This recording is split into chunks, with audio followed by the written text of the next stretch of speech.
Welcome to Merging Hearts Spiritual TV. This is another Enlightened Beings presentation. You can find us at merginghearts.org.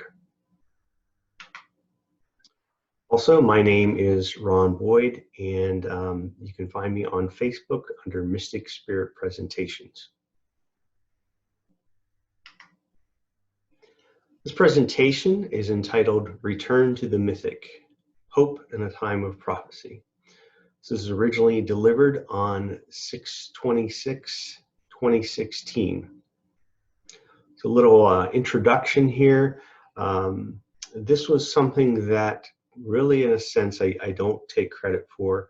It was information that Spirit guided me to find and to present. So we will move forward and we'll see how this develops.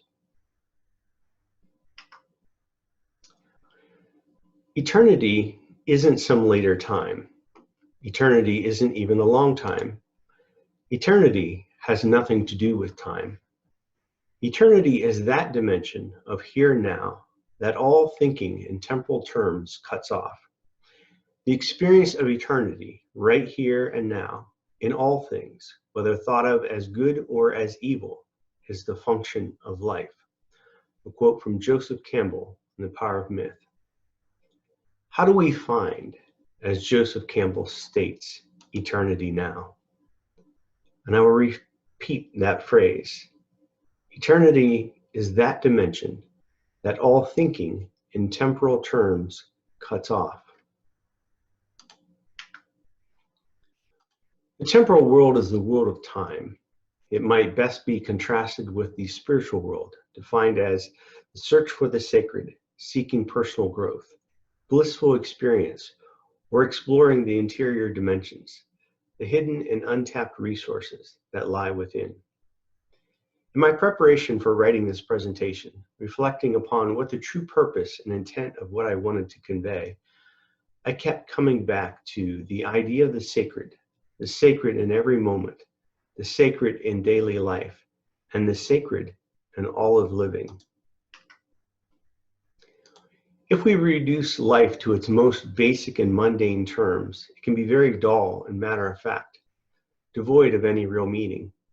It becomes a matter of going through the motions of daily life, carving out an existence that leaves one weary and seeking a temporary escape from the daily grind.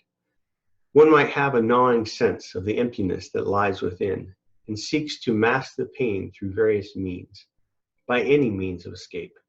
Whether it is through drugs or alcohol, the escapism of sports and entertainment, the materialistic acquisition of ever more things, and etc. As long as one can drown out the voice within, crying out for meaning, for wholeness, for purpose, one avoids the need to answer the call.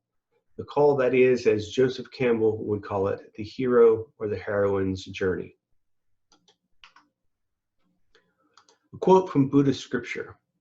The quest is what anyone would undertake if they were not sunk into the everydayness of their own life. To become aware of the existence of the quest is to awaken. Not to awaken is to be unknowingly in despair. Here's another quote from Joseph Campbell in The Power of the Myth series. The demon that you can swallow gives you its power, and the greater life's pain, the greater life's reply. So why this paradox? The confronted demon evokes your heroism. In this struggle, one must call upon their inner resources, not only for survival, but ultimately to emerge victorious in the struggle. Without being tested, one cannot know what they are capable of. Without the trials of life, one cannot be transformed into something greater. And so then, is the demon your enemy, or is the demon really your ally?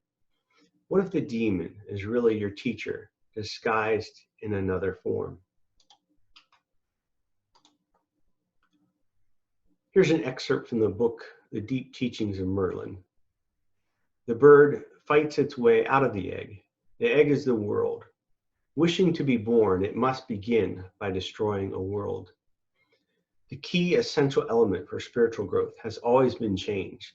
and so we must, as beings desiring to grow, constantly strive to escape from the comfortable congestion of our daily lives. We must systematically work to climb into a larger box whenever we can, like a serpent shedding its skin through successive cycles of growth. And a challenge it is indeed. We must actively think our way out, and the best way of doing that is to constantly question, to test and probe the concreteness of our world, recondition ourselves to use what is called the value of honest doubt. Here we are, engulfed by a sea of mystery, which is normally never seen, never thought about, never considered due to the well-constructed walls of our defenses. And in most cases, it is not even our own fault. Most of us are placed into our perceptual boxes by well-meaning others, mothers, fathers, extended family, school, church, all the pillars of society who teach us not to look too far beyond the safe edges of their boxes, teaching us boundary of thought, what is nonsense and what is not. Despite these well-wishers, there will always remain that small voice of reason nearby, reminding us that viewing unsettling evidence with dismissal is simply a road to comfortable ignorance.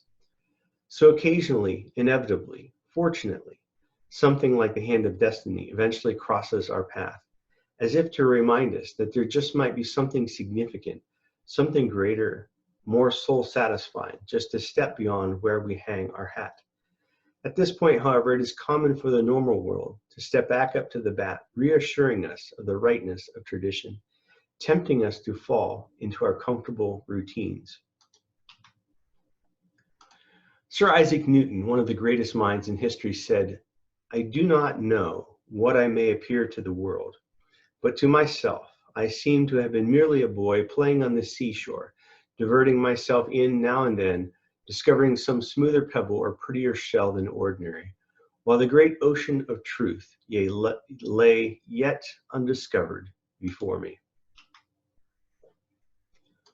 Science and religion are as two wings of a bird, and the bird is humanity, which cannot fly on one wing alone. For the wing of science, if it lacks the insight of religion to balance, leads to materialism. And the wing of religion, unguided by the reason of science, leads to superstition.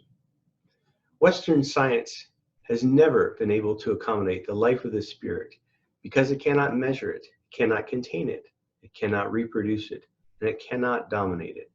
For us to be whole as individuals and as a society, we must learn to balance and harmonize these two aspects of our being. In our quest to return to the mythic, I want to explore several branches and how they relate. They all stem from earth-centered traditions and have their roots in indigenous cultures, which is part of our deep history on this Mother Earth. For this section, I'll begin with a quote from Margot Adler's book, Drawing Down the Moon, about the monotheism. This is the quote: "Monotheism is a political and psychological ideology, as well as a religious one. And the old economic lesson that one-crop economies generally fare poorly also applies to the spiritual realm.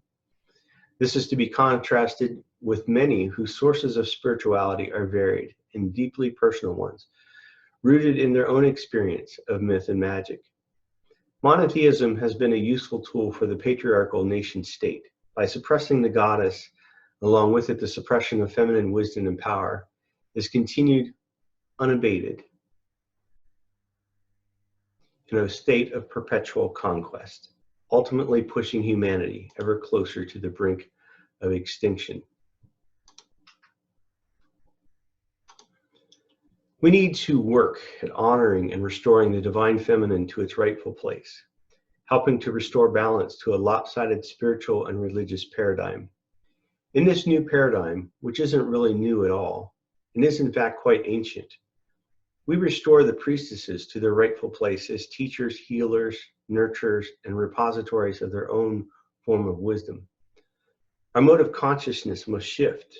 We must begin to balance logic versus intuition, intellect versus feelings, head versus heart. The rigidity of law and punishment must be balanced with compassion, reconciliation, and forgiveness. Shakespeare said that art is a mirror held up to nature, and that's what it is. And nature is your nature, and all of these wonderful poetic images of mythology are referring to are something in you, whether your mind is trapped by the image out there so that you never make the reference to yourself, you have misread the image. The inner world is a world of your requirements and your energies and your structure and your possibilities that meets the outer world. And the outer world is a field of your incarnation, and that's where you are. You've got to keep both going. The seat of the soul is there where the inner and outer worlds meet. Heaven and hell are within us, and all the gods are within us. This is the great realization of the Upanishads of India in the 9th century BC. All the gods, all the heavens, all the world are within us. They are magnified dreams, and dreams are manifestations in image form of the energies of the body in conflict with each other. And that is what myth is. Myth is a manifestation in symbolic images, in metaphorical images of the energies of the body in conflict with each other. This organ wants this, that organ wants that. And the brain is one of those organs. Joseph Campbell, The Power of the Myth. The next two branches in our tree are that of shamans and dreams. Shaman is a being who, out of their will, is able to enter into an altered state of consciousness, to relate with realities that are alien to ordinary human beings, and use this connection to get wisdom, ecstasy, power, or for healing purposes. In engaging in their activities, shamans move between so-called ordinary state of consciousness and non-ordinary or shamanic state of consciousness. In those states, the distractions of ordinary reality lessen their pressure on consciousness, making it possible for shamans to focus on the aspects essential to their healing work and reach a condition of spiritual ecstasy or enlightenment. Yet differing from mystics or other advanced beings on the spiritual path, shamans do not aim at enlightenment for its own sake. Their main purpose is that of moving into other realms and then coming back to help and to heal their community.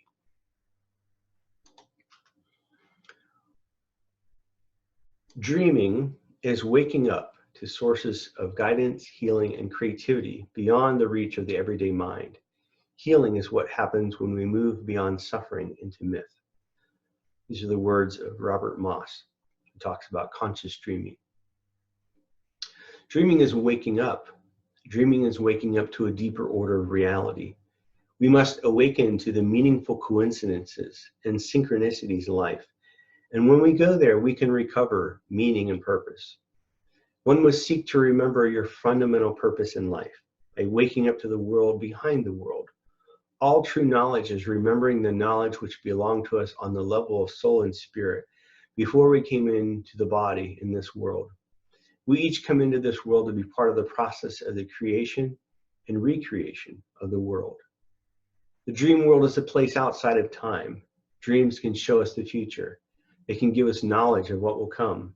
Dreams can act as sources of medicine, can be images for self-healing, and dreams can give us direct access to the sacred, a way of talking to the god or goddess and accessing the world of the ancestors and wise teachers. Through near-death experiences, some have explored the afterlife firsthand, our knowledge of the soul, and affected our very belief in the soul. Our geographies of the afterlife all come from dreams, visions, and near-death experiences. Throughout these experiences, we find a continuity between the spectrum of experiences. Through shamanic drumming techniques and focused intention, the shamans explore the hidden dimensions of the physical reality, hidden to most by a veil, curtain, that requires a deeper perception to cross the threshold and enter a portal of deeper, non-ordinary reality. And this is a realm where the ordinary might drown in the waters, whereas the shamans and the mystics are the greatest swimmers.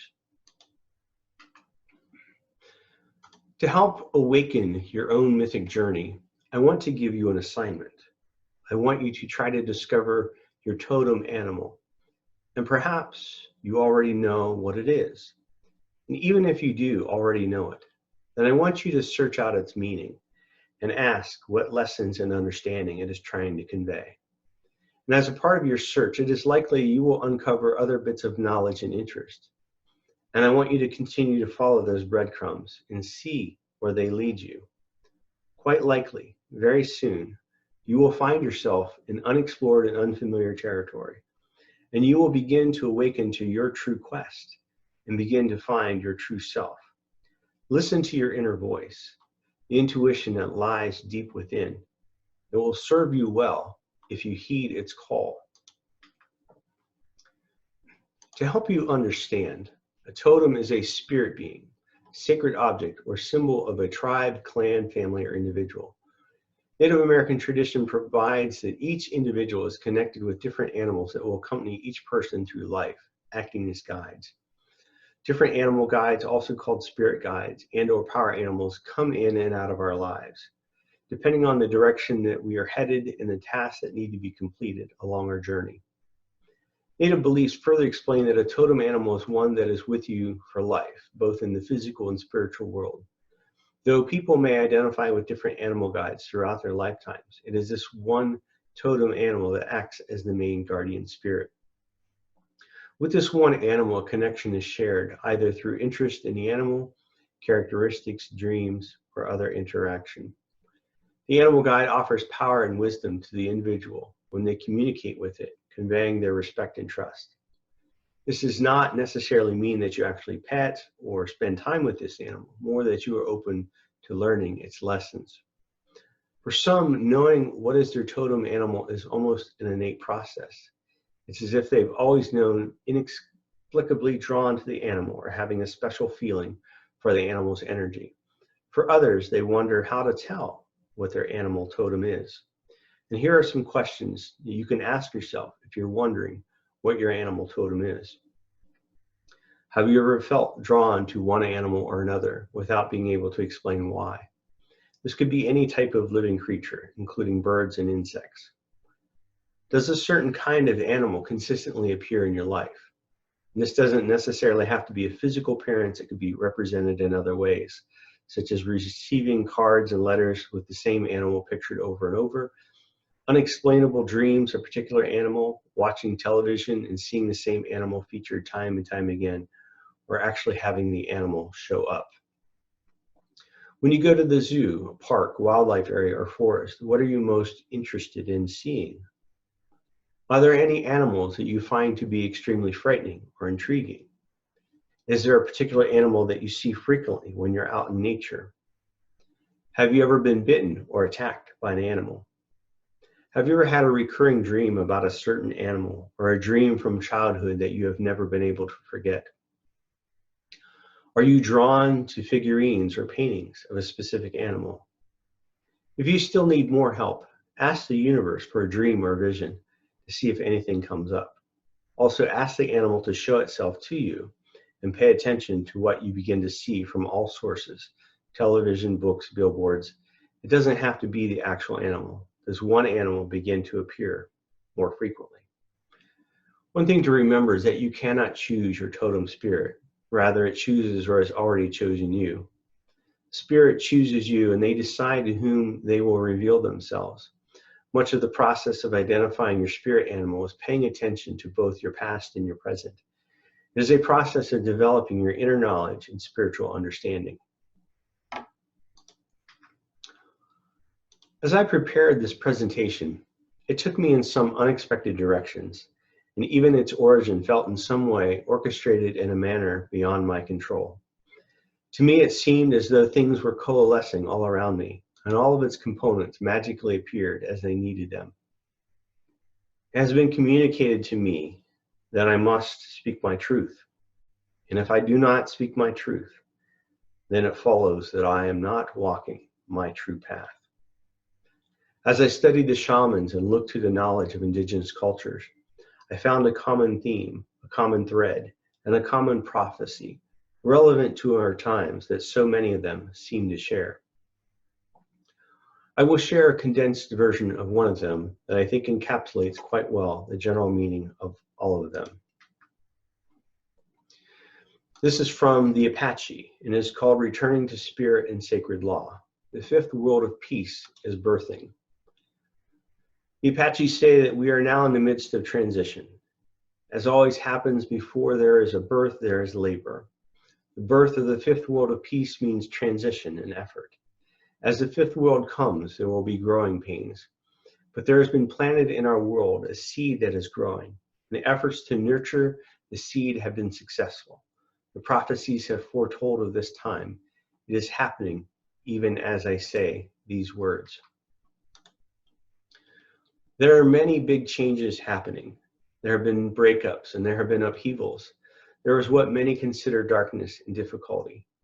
Many say things are worse, but there is behind all this a power which is making for the evolution of the world. There are many of us who have seen or now seeing the world as it shall be. That conception we try to relay to those who are receptive, who inspire them to go on with their work. The images I have been shown tell me it is only a matter of time. As the children of the four directions come together, we recognize that all politics, religion, science, and knowledge are part of one thing. As we heal and embrace our true identity as responsible co-creators, pain, sorrow, fear, mourning, and unhappiness are dissipating, and our world moves to become a place of smiles and happy laughter. The greatest teacher who is in our world today is one who can work to lift the sorrows of others and make the lives of others better. The old fourth world was a paradigm where when one individual has something, instead of using it to help the others, trying to keep it for themselves, with the result that in time a system was made that is now collapsing because its foundations were irresponsible in relation to the whole. As people develop their gifts, which all come from spirit, and use them for the benefit of all our relations, we are building a system founded on that which is eternal and based in love. These are no new things that I am telling you. They are the old truths that those who have seen with the eyes of spirit have taught for many, many centuries. But until this time, the shadow of fear's hold over humanity's reason was too strong. And now we are shown that we are learning the lessons of spirit. We are moving forward in our evolution as we get back to spirit and sacred law. The fifth world of peace is birthing. I can see how prophecies are coming into fulfillment. We are learning that the bounty of the sacred changing mother must be properly divided amongst all our relations. We are reevaluating and determining the most responsible way to divide the things we have among all that are here. Is this not a simple life concept? We are breaking down vested interest. Sacred laws are perfect. If we live our own lives seeking only to serve others, and because of that, spirit operates through us. That applies to me, you, and it applies to all our relations. It is possible, for it is the way. Sacred law is perfect, and we cannot cheat it. We learn the laws and put them into operation. The light of spirit is penetrating the darkness that once was, and out of chaos and disorder, there is being built the fifth world of peace, where there is no inequality, no injustice, no division of those who have too much from those who have too little, where all the gifts will be divided and all the bounty will be evenly shared. I do not care by what name you call the dawn of this time, but it is the fifth world of peace, as I was taught and shown, that is coming into fulfillment, accompanied by co-creative power of spirit, in the service of all faithful hearts who seek but to bring new joy, new life, new happiness to the sacred changing mother. Sometimes you may think that your work is being impeded, but all the time there is being used, even without knowledge, people in all places, instruments unknown even to themselves. Sacred parents support our evolution. Destruction is thwarted by compassion and responsible action. And that is why I urge you again and again to embrace your connection, your power, your purpose of service. What you name this work, this time, this power, I care not. It goes on. We all work together and it moves forward. I'm proud that because of our efforts, we have accomplished so much throughout our world. Hearts that were once sad are now a little more joyful. Light has pierced the gloom of darkness. Now there is more knowledge where before there was ignorance. We have aided those who had become faint-hearted, given strength to those who were weary, guided those who had lost their way, and acted as an incentive to those who strive to work for all our relations, giving them the realization that behind them there is a mighty support system of love, spurring them on in all their endeavors for the sacred parents and all our relations. And I am also happy that I have been able to bring insight to you into what lies beyond, so that you may realize more than you ever did before, that you have never lost your loved ones. That death does not divide, but brings together those whom love and affection and friendship have made one in heart and soul. We are all parts of the web of life. Spirit is within us. We have a sacred heritage and are entitled to all the bounty of the sacred parents because of our latent sacredness. And all obstacles and institutions that have stood in the way of that fullness are being swept away. Our labor is not only to free our souls and minds, but our bodies too. Great work is being achieved by all those conscious of spiritual truths banding together and using our power to dissipate the fog of darkness, which once ruled the fourth world of separation. Go forward with great confidence, knowing that all the forces of good, helpfulness, and service are at your side. We seek to make our world realize the great power of spirit, waiting to co-create with all those who strive to serve all our relations, so that armed with knowledge, we can fight all illusions of fear and allow the light of spiritual truth to radiate its glorious beams. That is our task, and we bring with us that power of the sacred parents which can inspire and guide, which can uphold and sustain, which can bring food to hungry minds, healing to bodies racked with pain, which can bring inspiration and revelation, truth and wisdom for all. We can fill our lives with this power just as we are provided with the capacity to understand and receive it. We seek to co-create with all those who desire to raise the vibration of this time. The grandmothers of the Apache Snake Clan have told us that the responsibility, accountability, and integrity are the words that will guide the transition into the fifth world energies that we have decided responsibly. We must follow through with our actions and always, always act with integrity. It is time for us to stop saying one thing and doing another. It is time to sharpen our will and clarify our intent. We must step forward, act responsibly, and understand that we will all be held accountable.